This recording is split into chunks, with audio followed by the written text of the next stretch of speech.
لیکن اس کے چہرے پر موجود تھکن اور اداسی نے شامی کے دل پر خنجر چلا دیا۔ شامی نے اپنے قدموں کی رفتار تیز کی اور چند ہی لمحے میں اس کے سامنے آ گئی۔ اس کا دل شدت جذبات سے پھٹ رہا تھا۔ وہ پوچھنا چاہتا تھا کہ کیوں اس رات بغیر بتائے غائب ہو گئی تھی، کیوں اس نے اپنی زندگی کے لیے اتنا بڑا فیصلہ اکیلے لیا، اور یہ معصوم جرمہ بچے کون ہیں۔ مگر جب اس کی نظر ماہی کی محنت کا حال پر پڑی تو اس کے تمام گلے شپے گلے میں ہی گٹ کر رہ گئے۔ ماہی تم، شامی کی آواز بامشکل اس کے حلق سے نکلی جس میں بے یقینی کا گہرا سمندر موزن تھا۔ تم یہاں اس حالت میں کیا کر رہی ہو؟ اور یہ بچے کس کے ہیں؟ ماہی نے اپنی لرزتی ہی پلکوں کو اٹھایا جن میں آنسو منڈرائے، مگر وہ انہیں گرنے سے روکنے کی سر توڑ کوشش کری۔ اس نے گہری سانس لی اور بامشکل خود کو مضبوط کرتے ہوئے کہا، کچھ سوالوں کا جواب وقت خود دے دیتا ہے شامی۔ ہر کہانی کا انجام خوشگوار ہو یہ ضروری تو نہیں نا؟ شامی نے تپتے ہوئے لہجے میں کہا، انجام کا فیصلہ تب ہوگا جب تم مجھے سچ بتاؤ گی ماہی۔ تمہیں کس چیز نے مجبور کیا تھا کہ تم اس طرح سب کچھ چھوڑ کر چلی جاؤ؟ ماہی کی آنکھوں سے آخرکار وہ آنسو چھلک پڑی جنہیں وہ برسوں سے روکے ہوئے تھے۔ اس کا دل شدت غم سے پھٹنے لگا۔ شامی کا غصہ بیچکنی دیکھ اس نے گہری اور ٹھنڈی سانس لی اور اپنے لرزتے ہوئے ہونٹوں کو کھولا۔ شامی، تم مجھ سے سوال کر رہی ہو کہ میں یہاں اس حالت میں کیا کر رہی ہوں؟ ماہی کی آواز میں گہرا درد اور تلخی تھی۔ تم بھول گئے کہ تم نے بند کمرے میں رب کو گواہ بنا کر مجھ سے خفیہ نکاح کیا تھا۔ تم نے مجھے اپنی بیوی کا درجہ دیا تھا، اپنی محبت کا یقین دلایا تھا۔ شامی اس بات پر خاموش ہو گیا۔ اس کی آنکھوں میں ماضی کا وہ منظر گھوم گیا۔ ماہی نے اپنے قدم 1 انچ آگے بڑھائے اور شامی کی آنکھوں میں آنکھیں ڈال کر بولی، تم نے مجھ سے وعدہ کیا تھا کہ جلد ہی سب کے سامنے مجھے اپنے گھر لے جاؤ گے، لیکن اس کے بعد تم نے کیا کیا؟ تم اپنے خاندان، اپنی اونچی ذات اور دنیا خوف سے مجھے تنہا چھوڑ کر غائب ہو گئے۔ جب مجھے تمہاری سب سے زیادہ ضرورت تھی، جب یہ دونوں وجود میں خوف میں پڑ گئے تھے، تب شامی خانزادہ کا کچھ کہیں پتہ نہیں تھا۔ شامی کے پیروں سے زمین نکل گئی۔ اس کی نظریں بے اختیار ان دونوں جوان پر بچوں گئی جو ماہی کا دامن تھامے معصومیت سے اپنے باپ کو دیکھ رہی تھی۔ ماہی نے اپنے آنسو صاف کیا اور مضبوط لہجے میں کہا، میں نے کسی کے سامنے ہاتھ نہیں پھیلایا شامی، تم نے مجھے بیوی کا درجہ تو دیا لیکن سنبھال نہ سکے۔ میں نے تمہاری محبت کے لیے نہیں بلکہ تمہارے ان بچوں کی عزت اور ان کی زندگی کے لیے یہاں خود محنت کرنے کا راستہ چنا۔ یہ سچ سن کر شامی کا دل دھک سے رہ گیا۔ وہ جس لڑکی کو بے وفا سمجھ جاتا وہ تو اس کی عزت اس کے بچوں کے اکیلی دنیا سے لڑ رہی تھی۔ ماہی کے الفاظ شامی کے دل پر ہتھوڑے کی طرح برس رہے تھے۔ اس کا سانس بھاری ہو چکا تھا اور آنکھوں میں نمی تیرنے لگی تھی۔ شامی جو ہمیشہ ہر صورت پر قابو پانے کا عادی تھا، آج اپنے ہی ماضی کے سامنے بے بس کھڑا تھا۔ ماہی نے اپنے آنسوں کو سختی سے روکا اور ایک طرف مسکراہٹ کے ساتھ بولی، تم جاننا چاہتے ہو نا کہ میں اچانک تمہاری زندگی سے دور کیوں چلی گئی؟ تو سنو شامی خانزادہ۔ اس نے گہرا سانس لی، جیسے ماضی کی وہ تکلیف دہ یادیں اسے آج بھی گھونٹ رہی ہیں۔ ہمارے نکاح کا کچھ ہی عرصہ گزرا تھا جب میری طبیعت اچانک بہت خراب رہنے لگی۔ کئی دنوں تک مجھے مسلسل چکر آتے رہے اور عجیب سی کمزوری محسوس ہوتی رہی۔ میں ڈر گئی تھی، مجھے سمجھ نہیں آ رہا تھا کہ میرے ساتھ کیا ہو رہا ہے۔ جب میں نے اکیلے ہسپتال جا کر اپنا چیک اپ کروایا تو ڈاکٹر کی رپورٹ نے میری پوری دنیا ہلا کر رکھ دی۔ مجھے پتا چلا میں پریگننٹ ہوں اور میرے وجود میں تمہاری نشانی پڑ رہی ہے۔ شامل کے قدموں تلے زمین کھسک گئی۔ اس کی آنکھیں صدمے اور دکھ سے پھیل گئی۔ وہ کچھ بولنا چاہتا تھا لیکن اس کے ہونٹ جیسے سل گئے تھے۔ ماہی کی آواز میں دکھ کے ساتھ ایک عجیب سی مضبوطی آ گئی۔ ایک عورت کے لیے ماں بننے سے بڑی خوشی کوئی نہیں ہوتی، لیکن میرے لیے وہ لمحہ سب سے بڑا خوف بن گیا۔ میں ایک ایسی بیوی تھی جس کا اب تمہاری حقیقی دنیا میں کوئی وجود نہیں تھا۔ مجھے ڈر تھا شامل، مجھے خوف تھا تمہیں جب پتا چلے گا تو تم اپنے اونچے خاندان اور دنیا کی پرواہ کرتے ہوئے اس رشتے کو، شاید اس بچے کو اپنانے سے انکار کر دو گے۔ مجھے ڈر تھا کہیں تم مجھ پر کوئی ایسا دباؤ نہ ڈالو جو میں برداشت نہ کر سکوں۔ ماہی نے اپنے دونوں بچوں کو خود سے قریب کر لیا، جیسے آدمی نے کسی سے بچانا چاہتے ہو۔ میں اپنے بچوں کی زندگی اور ان کی قسمت کو کسی ایسے شخص کے رحم و کرم پر نہیں چھوڑ سکتی جو مجھے ہی دنیا کے سامنے اپنانے سے ڈرتا تھا۔ اس لیے میں نے تمہاری زندگی میں ہمیشہ کے دور جانے کا فیصلہ کیا۔ میں نے ایک کٹھن راستہ چنا تاکہ میں اپنے بچوں کو خود پال سکوں، چاہے اس کے لیے مجھے دن رات کے در بدر کی ٹھوکریں ہی کیوں نہ کھانی پڑے۔ ماہی کی آواز میں اب دکھ اور حسرت ڈوبی ہوئی تھی، مگر اس کا حلف شامل کے دل میں تازیانی پر لگ رہا تھا۔ جس دن مجھے پتا چلا میرے دل میں سب سے پہلے یہی خیال آیا تھا، چاہے حالات کچھ بھی ہوں تم اس بچے کے باپ ہو اور تم اس خوشخبری کا پتہ نہ چلے۔ میں خوشی اور خوف کی ایک عجیب سی ہاتھ میں دل میں ہزاروں میل سے گئے تمہارے آفس پہنچی۔ ماہی نے ایک لمحے کے لیے اپنی آنکھیں بند کی، جیسے وہ اس دن کا درد پھر سے محسوس کر رہی ہو۔ لیکن وہاں پہنچ کے مجھے معلوم ہوا اس نے میری رہی صحیح امیدوں کا بھی قلع کھول دیا۔ تمہاری سیکرٹری نے بتایا کہ تم اپنے پورے خاندان کے ساتھ ہمیشہ کے لیے امریکہ شفٹ ہو گئے ہو اور تمہاری فلائٹ بس چند گھنٹے میں نکلنے والی ہے۔ وہ بات سن کر یوں لگا جیسے میری چٹانیں ٹوٹ کر گر پڑی۔ تم نے مجھے اس قابل بھی نہ سمجھا کہ اتنے بڑے فیصلے کے بارے میں ایک بار بتاتے ہی۔ ماہی نے اپنے ہاتھ سے اپنے بہتے ہوئے آنسوؤں کو صاف کیا اور ایک طرف مسکراہٹ کے ساتھ شامل کی آنکھوں میں دیکھا۔ تب مجھے احساس ہوا کہ ہماری اس خفیہ نکاح کی تمہاری نظر میں کوئی حیثیت ہی نہیں تھی۔ تم اپنی شاندار اور پر آسائش دنیا میں واپس لوٹ رہے تھے اور میں تمہاری زندگی ایک ایسا باغ تھا جسے تم بند کر کے آگے بڑھ چکے تھے۔ اس دن میں وہاں سے خاموشی سے لوٹ آئی تھی اور میں نے طے کر لیا کہ اب میں تمہاری زندگی میں کبھی واپس نہیں آؤں گی اور اپنے ان بچوں کو اکیلے ہی پالوں گی۔ شامل کا چہرہ درد اور ندامت سے سرخ ہو چکا تھا۔ اس کا دل چاہ رہا تھا کہ وہ ماہی کو بتائے کہ امریکہ جانا اس کا اپنا فیصلہ نہیں تھا بلکہ اس کی فیملی کی سازش اور مجبوری تھی۔ وہ بھی اتنے سالوں سے اس کی تلاش میں تڑپ رہا تھا۔ شامل کا دل جیسے بیٹھ گیا، اس کی آنکھوں میں شدید ندامت اور تکلیف کا طوفان امنڈ آیا۔ اس نے تڑپ کر ماہی کے کامتے ہوئے ہاتھوں کو تھامنے کے لیے ہاتھ بڑھایا، مگر ماہی کے پیچھے ہٹنے پر اس کے ہاتھ ہوا میں ہی معلق ہو کر رہ گئے۔ ماہی، خدا کے لیے ایک بار میری بات سنو۔ شامل کی آواز میں ایسا درد تھا کہ سپر مارکیٹ کی فضائیں بھی غمگین ہو گئی۔ تم جو سوچ رہی ہو سچ اس سے بالکل مختلف ہے۔ میں تم سے بے وفائی کر کے یہ تمہیں چھوڑ کر امریکہ نہیں گیا تھا۔ شامل نے گہری دکھ بھری سانس لی، اس رات کا پورا سچ کھول کر سامنے رکھ دیا۔ جن میں تم سے مل کر گھر پہنچا، میرے والد کو دل کا اتنا شدید دورہ پڑا کہ انہیں فوراً ہسپتال منتقل کرنا پڑا۔ ڈاکٹروں نے صاف کہہ دیا تھا کہ ان کا علاج اور بی پاس سرجری صرف اور صرف امریکہ کے ایک مخصوص ہسپتال میں ہی ممکن ہے اور ہمارے پاس صرف چند گھنٹوں کا وقت ہے۔ اس ہنگامی حالت میں فیملی مجھے سنبھالنے کا موقع بھی نہیں دیا اور ایمبولینس نے سیدھا ایئرپورٹ لے گئے۔ شامل کی آنکھوں سے ایک آنسو نکل کر اس کے گال پر بہہ گیا۔ ایئرپورٹ جاتے ہوئے میں نے تمہیں کال کرنے کی 100 بار کوشش کی ماہی، لیکن جلدی میرا فون گاڑی میں ہی رہ گیا تھا اور والد کی بگڑتی حالت کے آگے میں بے بس ہو چکا تھا۔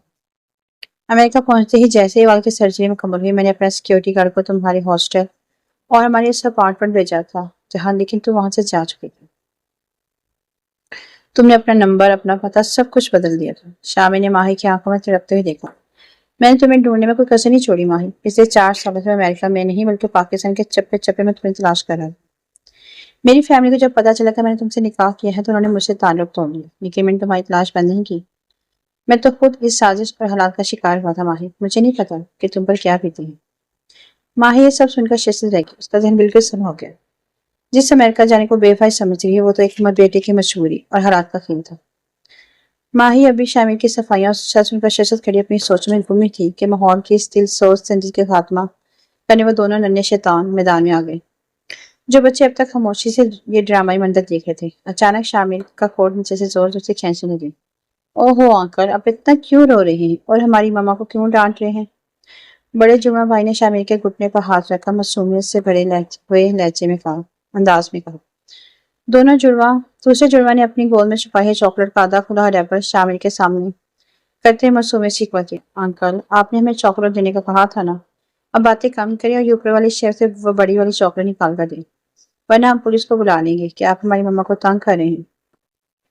ان دونوں کی اس اچانک اور دھماکے دار انٹری نے ماحول کی ساری تلخی اور سنجیدگی ایک پل میں ہوا کر دی۔ شامل جس کی آنکھوں میں کچھ دیر پہلے تک ندامت کے آنسو تھے، ان دونوں کی باتیں سن کر حیرت اور پیار کے میرے سے چھوٹے شیطانوں کو دیکھنے لگا۔ اس کے لبوں پر برسوں بعد ایک حقیقی مسکراہٹ ابھر آئی۔ اس نے فوراً اپنے آنسو صاف کیے، گھٹنوں کے بل بیٹھ کر ان دونوں بچوں کو اپنے سینے سے لگایا، کہا، پولیس کی ضرورت نہیں پڑے گی بیٹا، کیونکہ میں تمہیں دنیا کی سب سے بڑی چاکلیٹ دلا رہا ہوں۔ شامل نے اٹھ کر شیلف سے چاکلیٹ کا پورا باکس اٹھایا اور بچوں کے ہاتھ میں تھما دیا۔ پھر اس نے مسکراتی ہوئی آنکھوں سے ماہی کی طرف دیکھا جو بچوں کی اس حرکت پر شرمندہ اور حیران کھڑی تھی۔ اور ہاں، شامل نے بچوں کا ہاتھ تھپاتے ہوئے شرارت سے کہا، میں تم دونوں کا کوئی عام انکل نہیں ہوں، میں تمہارا پاپا ہوں۔ یہ سنتے ہی بچے نے آنکھیں بڑی کر کے شامل کو دیکھا اور بولا، سچ میں؟ پھر تو آپ ہمیں روز اتنی ساری چاکلیٹ لا سکتے ہیں نا؟ شامل نے دونوں بچوں کے سر پر شفقت سے ہاتھ پھیرا، پھر اس کی نظریں ماہی پر آ کر ٹکی۔ اس کی آنکھوں میں اب کوئی دکھاوا یا غرور نہیں تھا، صرف ایک التجا اور باپ ہونے کا تڑپتا ہوا احساس تھا۔ وہ ایک قدم آگے بڑھا اور بہت نرم، گہرے، التجائیہ لہجے میں ماہی سے مخاطب ہوا، ماہی جو وقت گزر گیا میں اسے واپس تو نہیں لا سکتا اور نہ ہی ان سالوں کی تکلیف کو ایک منٹ میں مٹا سکتا ہوں، لیکن خدا کے لیے ان معصوم بچوں کی خاطر مجھے معاف کر دو۔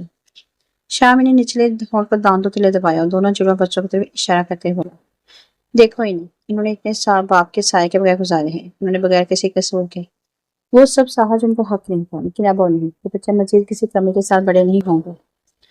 میں چاہتا ہوں کہ تم انہیں کے ماں اور باپ دونوں کا پیار ایک ساتھ لیں۔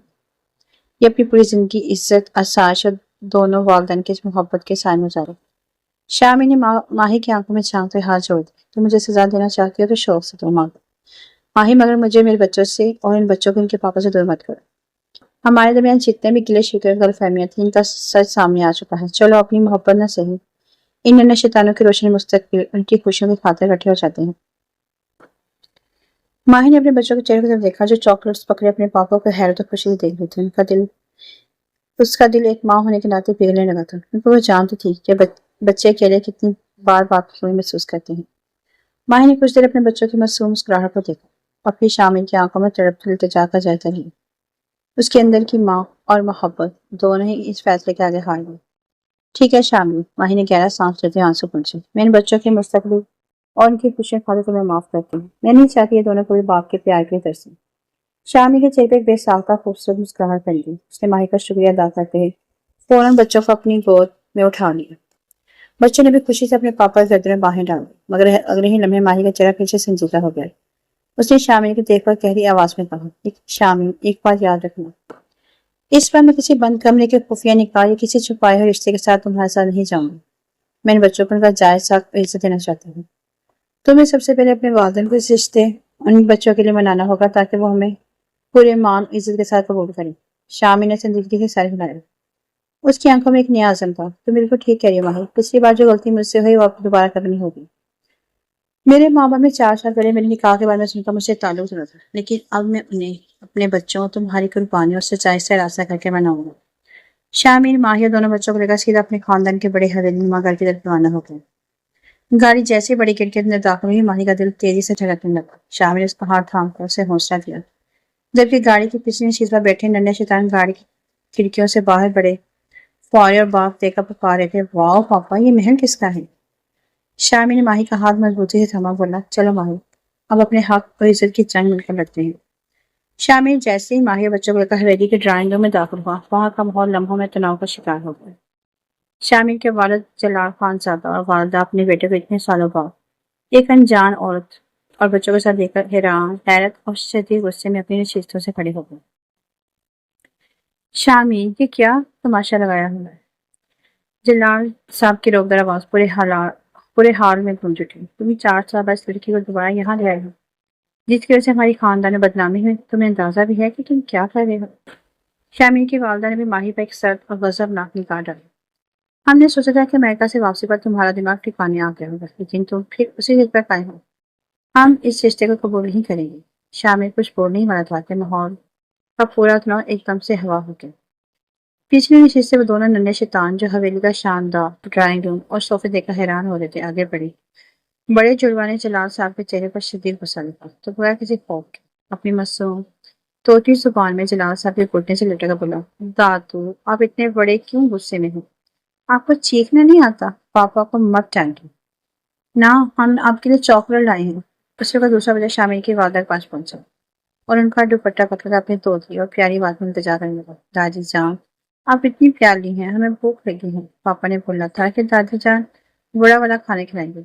ان دونوں ننھے وجودوں کے ساتھ دادو اور دادی جان کے پیارے پکارنے ان کے معصوم اور گول مٹول چہروں پر طوطی زبان نے جلال صاحب کی بیگم میں سارا غصہ برف کی طرح پگھلا دیا۔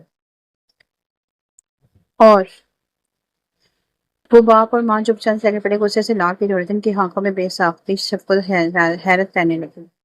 جلال صاحب کا سخت چہرہ نرم پڑ گیا، انہوں نے چپکر اس معصوم بچے کو اپنی گود میں اٹھایا جو سچ میں شامل کے بچپن میں کی بھی کو کاپی تھے۔ انہوں نے بچے کی چمکتی آنکھوں میں دیکھا اور پھر شامل کی طرف دیکھا، جن کی آنکھوں میں اب غصے کی جگہ جذبات کے آنسو تھے۔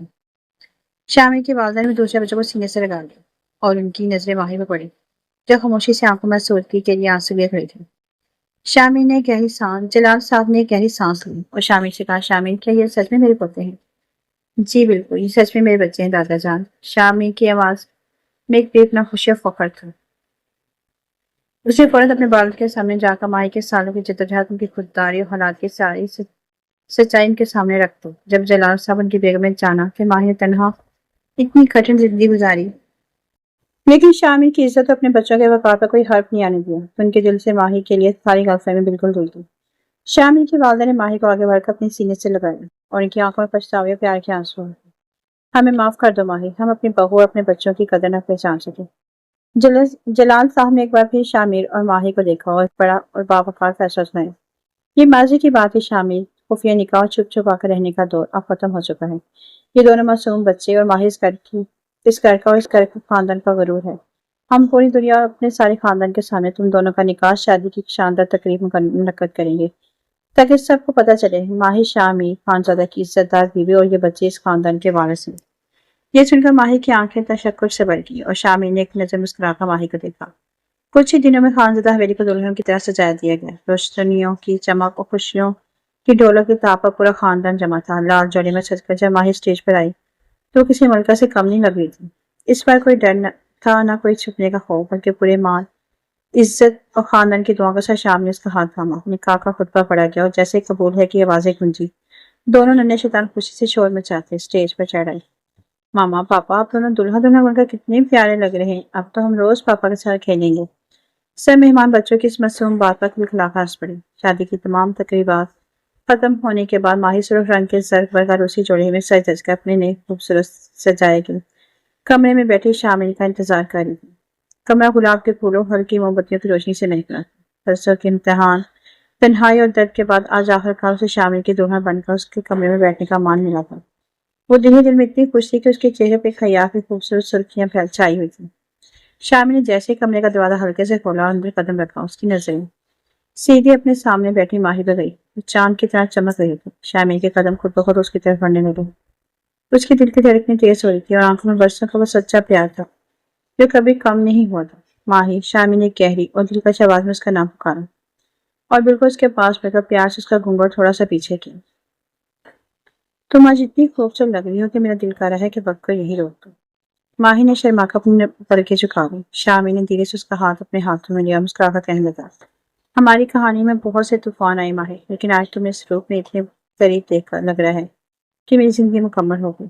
شامل جیسے ہی ماہی کے اور قریب ہو کر اس سے اپنی محبت کا اظہار کرنے ہی والا تھا کہ دھڑام کمرے کا دروازہ کھلنے کا شور ہوا اور دونوں ننھے شیطان دوڑتے ہوئے ہاتھوں میں اپنے کھلونے دبائے سیدھا بیڈ کی طرف آئے۔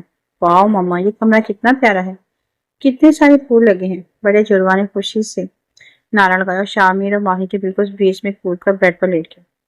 دونوں نے شامل کے گلے میں اپنی ننھی باہیں ڈالی اور چادر اپنے اوپر کھینچتے منصوبے سے بولا، پاپا ہم تو آج سے اسی کمرے میں سوئیں گے، آپ کا بیڈ تو ہمارے پرانے والے بیڈ سے بہت بڑا ہے۔ شامل جو رومانس کے پورے موڈ میں تھا، بچوں کی اس اچانک انٹری اور بیڈ پر کمزور زبانے پر ہکا بکا رہ گیا۔ اس کا منہ کھلے کا کھلا رہ گیا، جبکہ ماہی ان کے بیچ یوں منصوبے سے لیٹے اپنے بچوں کو دیکھ اپنی ہنسی نہ روک سکے۔ شامل نے اپنے ماتھے پر ہاتھ رکھا اور ماہر کی طرف دیکھا، بے بسی سے مسکراتے ہوئے بولا، ماہر مجھے لگتا ہے میری رومانٹک نائٹ کا پلان ان دو سیکورٹی گارڈ نے پوری طرح فیل کر دیا ہے۔